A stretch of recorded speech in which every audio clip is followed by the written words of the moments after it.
और एक बड़ी जानकारी आपको दे दें, गृह मंत्रालय ने सभी राज्यों को निर्देश जारी किए हैं। गैर जरूरी सामानों पर प्रतिबंध रहेगा। सभी राज्यों को ये निर्देश जारी कर दिए गए हैं। गैर जरूरी सामानों पर प्रतिबंध जारी रहेगा। ई कॉमर्स कंपनियां सिर्फ जरूरी सामानों की ही सप्लाई कर सकेंगी। स्थानीय प्रशासन तय करेगा जरूरी और गैर जरूरी सामान। इसके लिए उनके वाहनों की आवाजाही की अनुमति मिल चुकी है।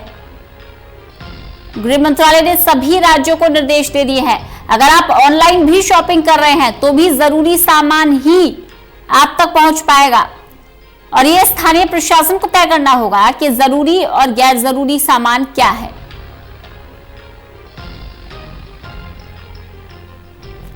गृह मंत्रालय ने सभी राज्यों को निर्देश जारी कर दिए हैं।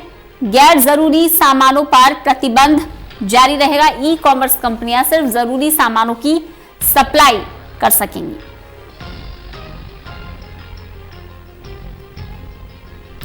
ललित नारायण कांडपाल हमारे साथ हमारे विशेष संवाददाता जुड़ गए हैं। ललित, गृह मंत्रालय ने सभी राज्यों को आदेश दिया है गैर जरूरी सामानों पर प्रतिबंध जारी रखने का, क्या ज्यादा जानकारी? जी बिल्कुल, देखिए रंजना, दरअसल जो ऑनलाइन सामानों की जो बिक्री होनी थी उसको लेकर बाजार में जबरदस्त एक तरह का विरोध देखने को मिल रहा था।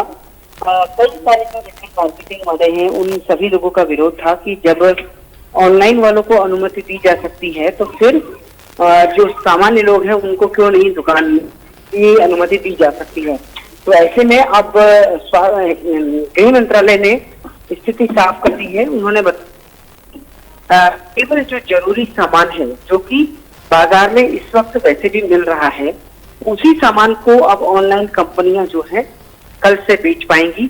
और उन्होंने साफ तौर पर ये निर्धारण करने का जो अधिकार है कि आखिर क्या चीज आवश्यक है और क्या चीज आवश्यक नहीं है, इसका अधिकार उन्होंने स्थानीय प्रशासन को दे दिया है। यानी कि वो अपनी आवश्यकता अनुसार देख ले कि उसे किस चीज की ऑनलाइन डिलीवरी करवानी है और नहीं करवानी है। तो कुल मिलाकर जो एक उसको लेकर विवाद चल रहा था तो वो भी खत्म हो जाएगा और ऑनलाइन बिक्री शुरू होने से लोगों को भी फायदा होना शुरू होगा, ताकि कई लोग जो इस वक्त बाजार नहीं जाना चाहते हैं वो लोग अपने घर पर ही उनके लिए सामान आना शुरू हो जाएगा। जी कुल मिलाकर ये कहा जा सकता है ललित कि पहले तरह तरह की भ्रांतियां भी फैल रही थी कि ऑनलाइन शॉपिंग कर सकते हैं, साथ ही साथ इलेक्ट्रॉनिक्स भी मंगवा सकते हैं, कपड़े मंगवा सकते हैं। उन सभी चीजों पर अब विराम लग गया है। जो जरूरी सामान होगा वही आ पाएगा। लेकिन सवाल यह है कि जरूरी सामान की कैटेगरी में क्या होगा? जरूरी सामान की कैटेगरी में राशन का सामान होगा, मेडिकल होगा, जो ऑनलाइन मेडिकल कंपनियां हैं जो सामान प्रोवाइड कराती हैं, दवाएं प्रोवाइड करवाती हैं। इसके अतिरिक्त राशन होगा। जो भी जैसे फ्लिपकार्ट, अमेजन जैसी चीजें हैं, ये सभी लोग जो है वो राशन, क्योंकि उस तरह का सामान भी देती है क्योंकि आवश्यक चीजें हैं, उनको ये लोग उस कैटेगरी में रखेंगे। अब वो आवश्यक कौन सी क्या होगी वो हर राज्य अपने हिसाब से तय करेगा। तो वो एक समान गाइडलाइन जारी होगी राज्य सरकारों और स्थानीय प्रशासन की ओर से। उसे किस चीज की आपूर्ति लगता है कि वो ऑनलाइन उसके इलाके में हो सकती है, क्योंकि कई इलाके ऐसे हैं जहाँ पर ऑनलाइन सप्लाई होती है और कई इलाके ऐसे हैं जहाँ ऑनलाइन सप्लाई नहीं होती है। और जहाँ पर हो रही है, क्या वो हॉटस्पॉट है या फिर वो नॉर्मल जोन है, तो फिर वो उस हिसाब से ही तय किया जाएगा।